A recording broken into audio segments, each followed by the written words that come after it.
Hello everybody, this is a video overview of the current prototype SillyPistol.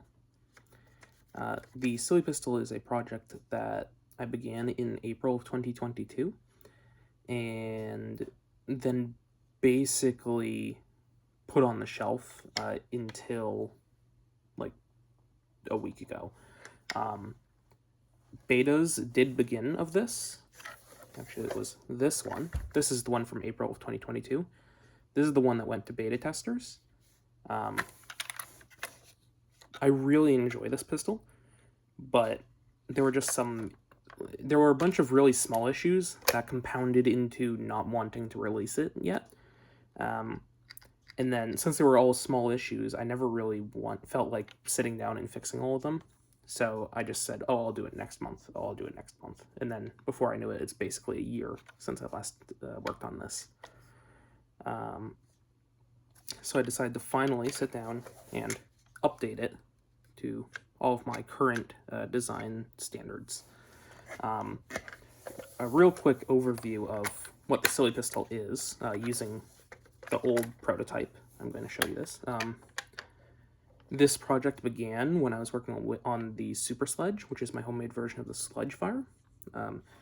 Towards the end of that development, I decided to make a thing that I called the Super Sling, which was basically a lever action version of the Super Sledge. And that was based upon someone's lever action mod for the Sledge Fire that was on Instructables for a few years. So I was like, oh, I can just do that to my homemade version. And it didn't really work out, but in working on that, I came up with this airflow system, where it's basically a Lynx turnaround. You can see this is pretty much Lynx geometry, but it's a Lynx turnaround. So the air on the Lynx normally goes out, down, and back. But this, I call it a turnaround, which is turnaround with an N''T on the end, because it doesn't actually turn it around, it just redirects it. So it's basically a Lynx turnaround, but the air goes this way, down, and then out the barrel. And then in there, there's a ram that pushes darts into the breech. Now, I really enjoy this pistol, and it has a ton of power. This is a 4-inch plunger tube with 2.5 inches of prime. Now that might sound familiar because that's exactly what the slab uses as well. Because the slab started out as a SillyPistol that I just stuck a lever on. And it was really bad. It was awful. So then I decided to make the current generation of slab where, it has a proper turnaround where the air gets redirected and the turnaround moves back and forth with the prime, all that stuff. But the original version was just literally this with a stock and a lever that pushed back on the top slide like that. It was really bad. So when I decided to make that new slab, which turned out to be the current version of the slab that is released, I just took the plunger from this thing and just put it in that new design. The plunger and the catch and all that stuff are the same in between this and the slab. I should clarify, the same in between this and the first version of the slab. Throughout slab updates, it's changed to be improved versus this original SillyPistol. But yeah, it started out as the plunger system from this. And this top slide also looks quite a bit like the slab handguard, because that's exactly what it is. I just took this model, removed these screw holes and these little sight knobs, smoothed it over a little bit, and just slapped it on the underside of my new lever action. So that's where the SillyPistol came from. And once the slab, once I noticed how many people really liked the slab during the design process before it was even released, I decided to focus all my attention on that, and I put this aside, and I never really came back to it until now. So I guess I should go over what this pistol even is, because I haven't even mentioned that yet. This is a 2.5-inch prime pistol using a Caliburn size plunger tube that is Caliburn diameter, I should say. So this is basically all the power of a slab, but in a pistol. And then it has a folding mag well, like that, so you can holster it more easily. So if you have a nice big holster, you can holster it like that. And then you can also unfold it a little bit and then top load the magazine like that with darts. Just put darts in there.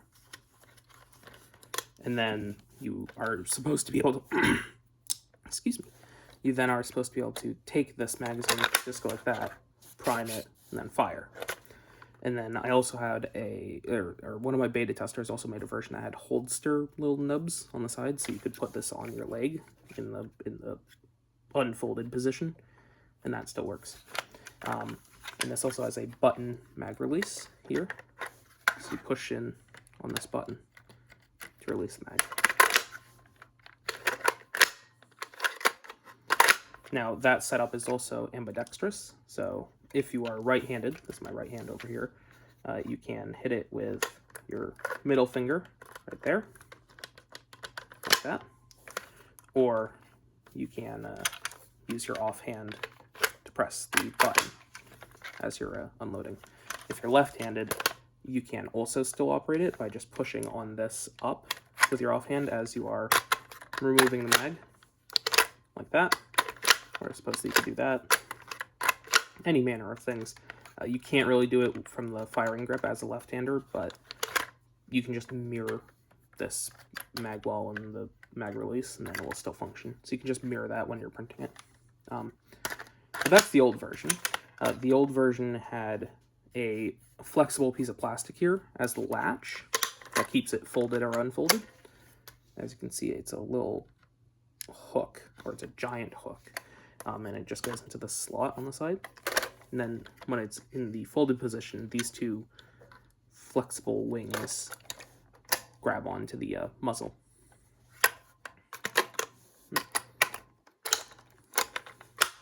Like that. So there were a bunch of things wrong with this design. The mag well is printed as one piece, including this place where it pivots, which is a very thin area. So at FoamCon 2022, when I took this there to show off, people were snapping the mag wells off of it because it breaks off along the layer lines up there, which I hadn't done yet because I'm so careful with, or I was careful with my blasters. Nowadays, I purposefully run my blasters really hard to durability test them before I release them, but that's beside the point. There were also issues with how I attached the muzzle, where the barrel, instead of being perfectly straight with the rest of the blaster, could be pointed up as you're tightening it in, because there wasn't a screw on the bottom side. There were just two screws up here, so we kind of lever up and shoot way high. Plunger wads would snap. Trigger was extremely wobbly. Very wobbly trigger. This flexible piece of plastic here would sometimes snap. It would also sometimes break off of the mag well because it's just glued in there with super glue. The pivot for this, the pin of the mag release right here is held in place by a screw that is extremely visible. Used to be held in place by a piece of filament that you'd put in over the top of the pin so it couldn't back out, but that was very bad as well, so I switched to a screw, which was also bad. The beaver tail would sometimes bend up and prevent you from closing the slide. Like it would bend up into this area and not let you close it. Plunger had no padding on the original versions, and it didn't fit Link's springs like the slab does. I hadn't done that yet to this style of plunger, so this is only K25-esque stuff, like that. But yeah, and then a bunch of other small issues. So in the last week or two, I have begun working on this, which is an updated SillyPistol. It's worthwhile mentioning the barrel on this is very long. You can have a barrel this short. It will work just fine. The reason I have a barrel this long is on this This is a piece of 788, as far as I recall. And this is like a, I don't know, like a 3-inch barrel. On this is like half of a Talon Claw barrel. And then inside of here is a Silver Fox Industries X2 spring. One of these giant things for the links. And that whole thing fits in this pistol. Like that. So, in order to make use of that massive spring, you need to have a pretty big barrel. It's worthwhile mentioning that with the shorter barrel and lighter spring, this can hit 100 FPS at its lowest, basically the same as a slab. With the biggest spring and longest barrel, can hit around 230, 240, and then probably with tuning, you could probably get it to 250, but I haven't done that yet. So yeah.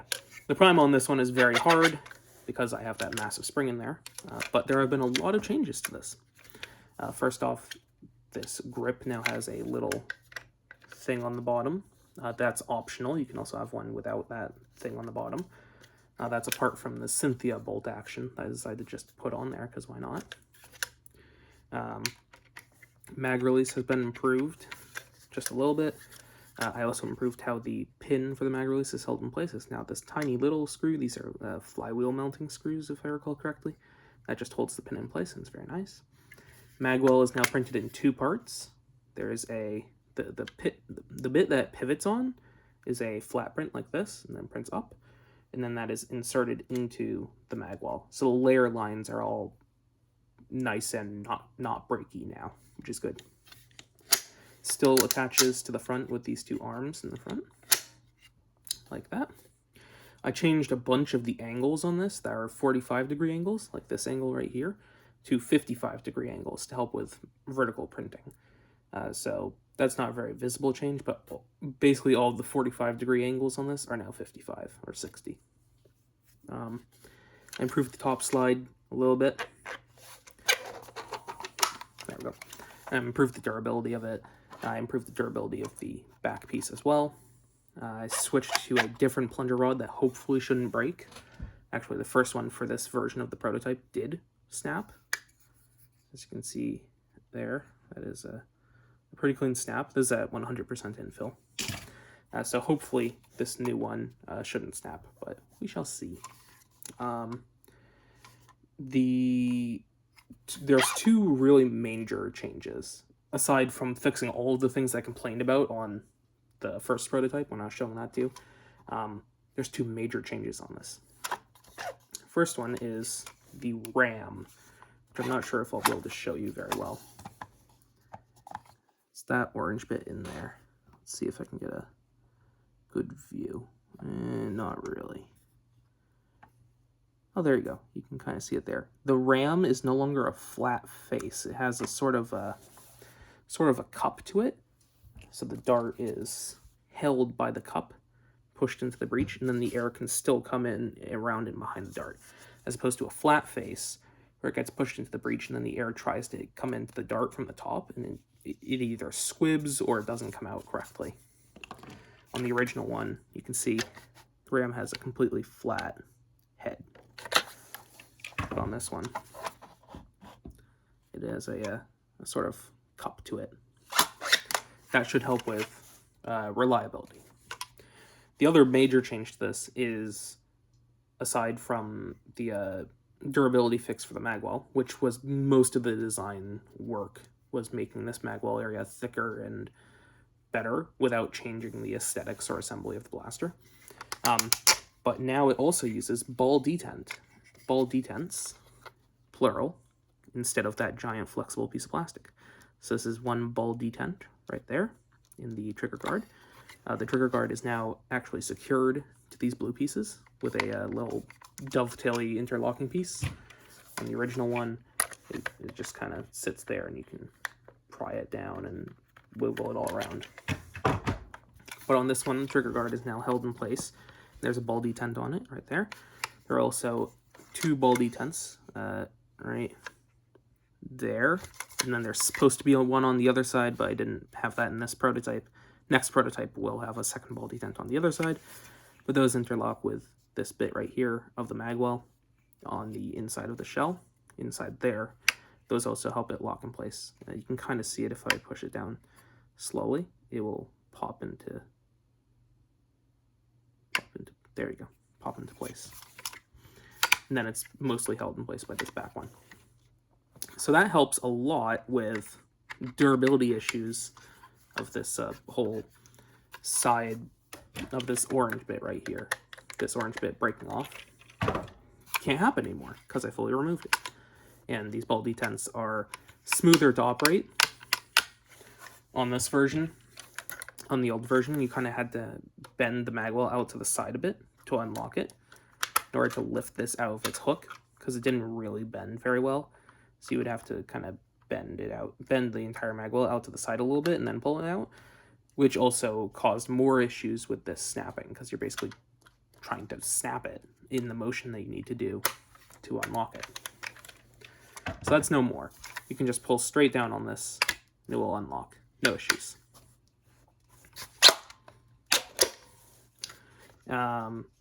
I do need to add another ball detent, as I said, inside of here, because right now this is a little bit weak. It's almost there. It is almost strong enough for me to be happy, the amount of force you need to unlock it, but it's just a little bit weak for me. So I'll have to fix that in the future. Still fits Talon mags very nicely. I also changed some tolerances inside to make it fit Tachi mags. So now you can have a, there you go, there you go. Ain't that beautiful? You can have a Tachi mag on your tiny little pistol.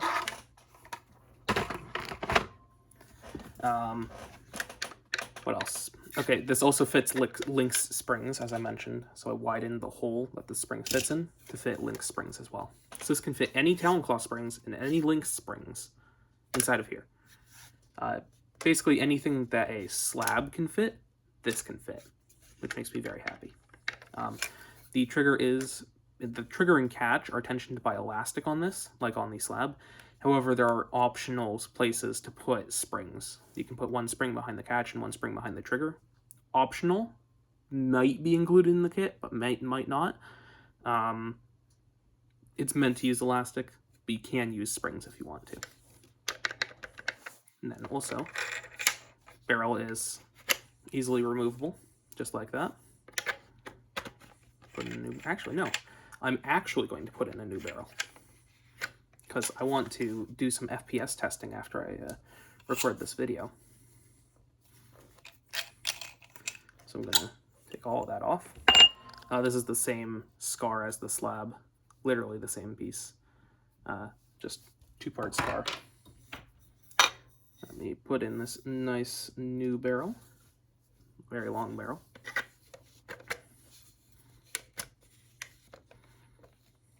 There we go. I would put on the O-ring before that, like that. And it all slides down, tightens on, like that. There you go. Now that's a pistol. And then, you know, put a scar on the end for good measure. And you gotta have a safety orange tip.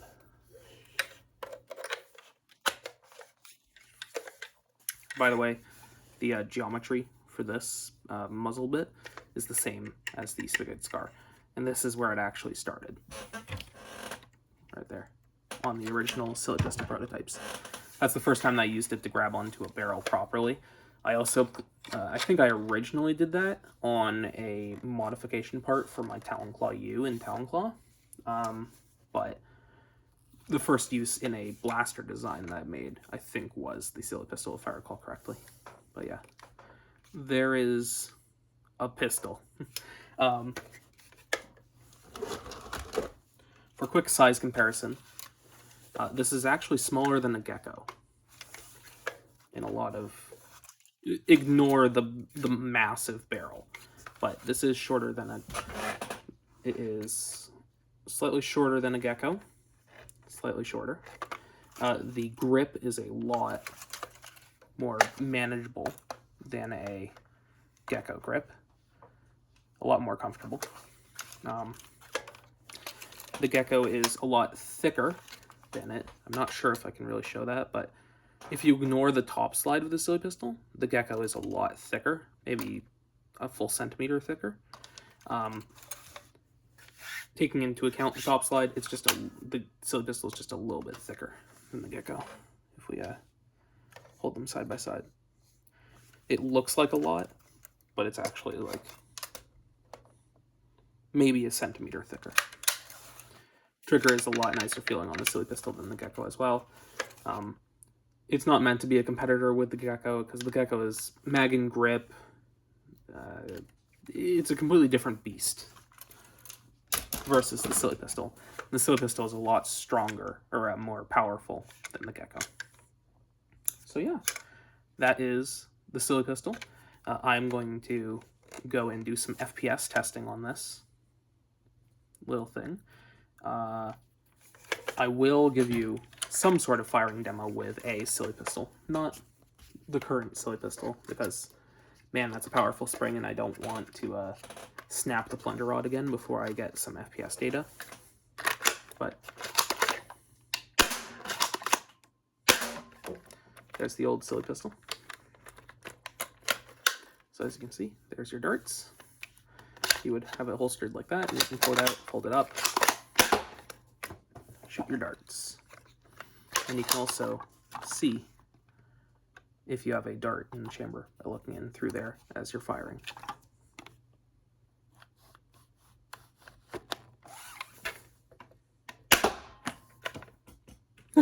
Dart bounced off over there and then came back over here. And there you go. So that is the SillyPistol in its current state. I will be posting more videos about this later.